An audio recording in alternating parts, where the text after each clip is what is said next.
I built an app with AI with having very little coding skills. And in this video, I'm gonna talk about it, how I did it, what AI tools did I use to build an app, what my app does, and how much profit I made in 1 month from my app, which is called Crafy. A couple months ago, I went through the breakup. And let me tell you something about the breakups, okay? They are very powerful tools if you know how to use them. So you can channel this energy, this breakup energy, either to something negative and be miserable and depressed, or you can channel it to something productive and like try to build something. That's what I did. I went through different breakups in my past, so I know how to deal with this energy, because you get so much productive energy from this whole dramatic event that happens to you that it keeps you up at night. I slept very little during that time, but my brain was like constantly working. And during that time, I was doing a lot of research on vibe coding. And if you don't know what vibe coding is, it's basically coding with AI, and you don't have to have any technical skills. You don't need to know code, you don't need to do anything. And this is being done by something called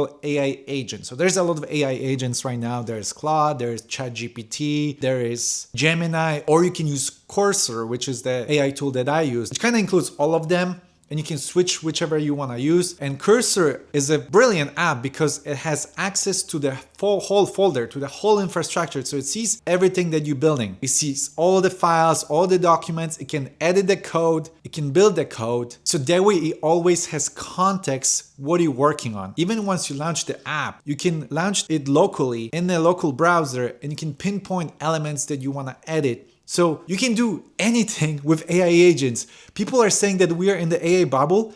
You guys are insane. Most people don't realize how powerful these tools are. Most of you guys are using ChatGPT to write you an email or an essay. This is dumb. You can do so much with AI agents. You can build so much. This whole experience of building an app really told me how powerful these apps are and how underused they are. People don't realize what you can do with AI. You can do insane things. And this opened my eyes. We are not in AI bubble. The bubble is not even that big. Like, it's insane what you can do. Like, someone like me can do this. But anyway, I'm going off topic. So I use Cursor to build my app. And my app is called Crafy. And it's like an all-in-one tools for Etsy digital sellers, print-on-demand sellers. But also I'm going in the direction of content creators as well. But more about it later. I got really annoyed with all these subscriptions that you pay for Etsy apps, okay? So if you sell digital products, and I sell digital products on Etsy, you need to have a subscription for Everbee to do product research. You need to have a subscription from Midjourney or some other AI generators, Photoshop, Canva, doesn't matter. All of these apps cost a lot of money, right? So I got really annoyed with this, that I have to pay so much money for, different tools. And I decided, you know what, I'm just going to build a tool that has all of this together. And that's what my app is. Crafy is a platform that has all these tools in one place if you're an Etsy seller. So there's a product research tool that will show you viral listings on Etsy that you can sell or create yourself. It has a way to crop images directly within an app, so then that way you can crop the elements that you want to kind of feed to my another app, which is an AI image generator. An AI image generator contains at the moment 6 different AI models. The most popular one, such as Google Banana, Flux, whatever. There's like a bunch of different ones. They're all very good and they have slightly different roles. So one is better with text, one is better with like faces, one is better with like creating clip art, one is better with creating more realistic photos. So like you can pick, like there's so many different things, okay? And then there's a tool called Photo Editor, which is kind of like Canva or Photoshop. It has layers. You can build images that you want, and you can kind of create, posters, thumbnails, edit photos as background removal, like all the things that like you can see in Canva, Kiddo. You can add text. Then there is a mockup generator. So if you create mockups for your print-on-demand products, you can do this in my software. Then there's a photo studio where you can create videos for your products, or maybe you want to use them for TikTok shop. There's also a really cool feature that I built in this photo editor. So in Sora 2, if you try to upload a photo of a human, it will not create a photo because Sora doesn't approve human skin, right? So I built a human skin removal. So let's say you want to create a video for your dress that you are dropshipping, or your t-shirt that you're doing print on demand, and it has a human skin on it. It will automatically remove it. So that way you just get a clean mock-up of the product that you want to create video with, and then you just put your prompt and it will do it for you. Easy peasy. Then there's an SVG studio where you can build engravings. So if you are using a laser cuts, or maybe you are selling laser cut designs for people that do laser cuts, you have a Studio for that. Then there's a clip art generator for people that do clip art. So as you can see, my app includes a lot of different apps within one. And that's kind of the idea. I want you to pay one subscription to have access to all the tools that I use, because I use all these tools. I sell all these products. This is why I built this app. I built this to kind of help myself and also cut all the costs related to managing my Etsy and TikTok shop businesses. And since I am known for selling digital products on Etsy, I thought this is a great idea to release this software to the public because I'm already known for it. I already have audience for it, and I thought this is going to be an easy way for me to bring people that already know me to buy the software that I'm promoting, because my software is made for people that watch me, that know my YouTube channel. And as I said earlier, I used Cursor. And Cursor is an AI agent that has a bunch of different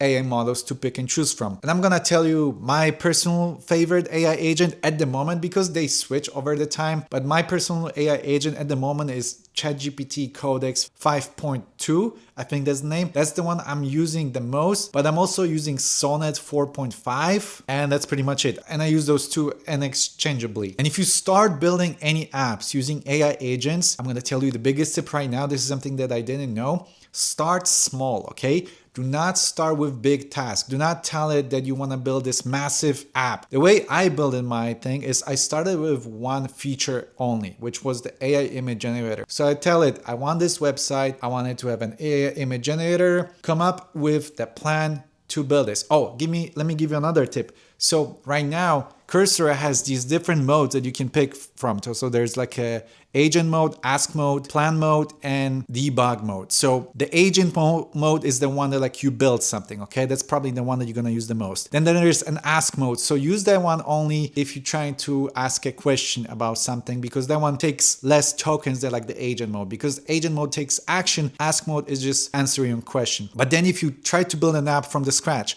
or if you're adding a big feature, use the plan mode, because the plan mode will come up with the to-dos and a file that will break down the whole plan and infrastructure. It's very useful. And then you can always reference that plan and that infrastructure whenever you build something. So the AI will know like, oh yeah, according to our plan that we built earlier, this is how we do it, or this is the next step that we need to do. So whenever you build these apps, do it step by step. So let's say the first step is to build the front end and the front page, okay?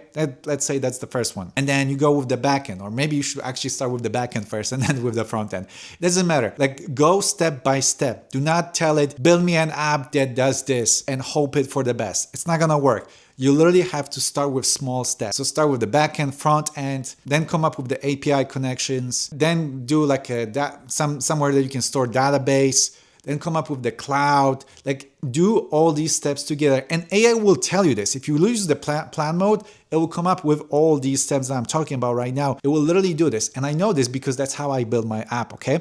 I literally start with very small steps. It took me 3 tries, but after the 3rd try, it did a very good job. And once you have your base, then you can add on top of that base, okay? You can add another page, you can add another feature, you can add another update. That's how you build this, okay? You have to start with small steps, because if you overcomplicate it, the AI will just get messed up and your files will just get crashed. And Cursor, I believe the starting plan is like $20 a month, and then there's another one which is like $60 a month, and that's the one I'm using. And after that, you pay as you go, okay? So my bills on Cursor a month were pretty high. Some of them were like $500 a month, because that's how much code I've been using, okay? And there are other tools like Cursor. As I mentioned, there is Claude, there is Lovable, I believe. I heard Claude is very good, at least a lot of people on social media are saying that, and my friend told me as well from like my personal life. But Cursor is probably like the main one. That's probably like the one that most people use, or maybe it's Claude at this point. Maybe Claude is like number 1 right now and the most common one. I'm not sure. I'm actually going to use Claude because I want to test it out, because I heard a lot of good stuff about Claude. But you can build anything you want without having any skills. However, there's a big risk of security, right? So what I would do if I were you, if you ever build an AI vibe coded app, is you want to hire some security guy to like do like an audit. And in my case, I have a friend that kind of helped me with this, okay? So I sent him my app and I told him like, this is what I built. Tell me how secure this is, or what I need to improve, or how I need to do this and this and that. And he helped me, okay? So this is the best way and the cheapest way in my opinion, because to build an app like this, you probably would have to spend like thousands of dollars. My app would probably cost like $100,000 to build. Instead, I spent maybe a couple thousand. So you build the base yourself and don't overcomplicate it. If you don't know if something will work, it doesn't matter. Just build whatever and then hire someone, okay? You can hire people on Upwork or Fiverr, something, or maybe you know someone that can do like an audit for you and tell you like, is this secure or not? But you have to be careful with these people too, okay? One more thing, do not give anyone your API keys, okay? Do not share them with anyone because that's where the whole secret is. Because when someone has your API keys, they can connect it to whatever tool they want and they can like steal your money or charge you tokens or whatever. They can steal the data. Like, do not share API keys with anyone, okay? That's very, very important. I think in the future, we're gonna see so many vibe coders. There's a whole community of them on YouTube and X. Like, you can find them mostly on Twitter. I feel like that's where they really live. And sometimes on Discord too. But we're gonna see a lot of that happening. But now let's get to the juicy part that most people come here for. My revenue and expenses. So I don't wanna share my overall profit and I don't want to share my expenses. And by the way, this is the only video I'm making about my software and how I vibe coded because I don't want to bring wrong audience to my YouTube channel, okay? I want people that are interested in making money with AI, but I don't want people that want to spy on me because that's what a lot of these successful vibe coders report. Whenever they start reporting how much money they're making with their app, they bring a lot of other vibe coders that kind of steal their idea. Like the biggest example is Levislo. I think that's his name. He's like the biggest vibe coder out there or solopreneur who built like a bunch of apps and he was always sharing how much he's making with these apps. Well, recently he stopped doing that. And I heard him on a podcast or something saying it's the biggest reason why he stopped doing it because he's bringing a lot of wrong attention. He doesn't want to bring people that are interested in vibe coding apps. He want to bring people that are using his apps, which is a completely separate crowd. And that's the same thing with me. I'm only doing this video once and I'm only going to share reports for 1 month. I'm not going to share reports for the upcoming months. So with this out of the way, I'm going to share the results for my app from December, okay? And my gross revenue in December was $2,472, okay? So that's how much I made before Stripe fees because I'm using Stripe. Stripe is kind of like PayPal, like a platform that you can use to basically collect money from whatever you do. After the Stripe fees, my net revenue was $2,320, okay, for the month of December. But that's not my actual profit because this app cost me a lot of money to run, okay? So all the AIs that I'm using, that my users are using, like Nano Banana and ChatGPT or Flax or whatever, every time a user is using it, that costs me money. I pay tokens on all these platforms. So the total cost for all these APIs, for all these AI models that month was $895, okay? That's without ChatGPT because I pay separately for ChatGPT. ChatGPT cost me additional $50, okay? Then I use a cloud system that allows users to save their photos and videos because a lot of people in my platform, they can reuse their photos and videos and prompts, okay?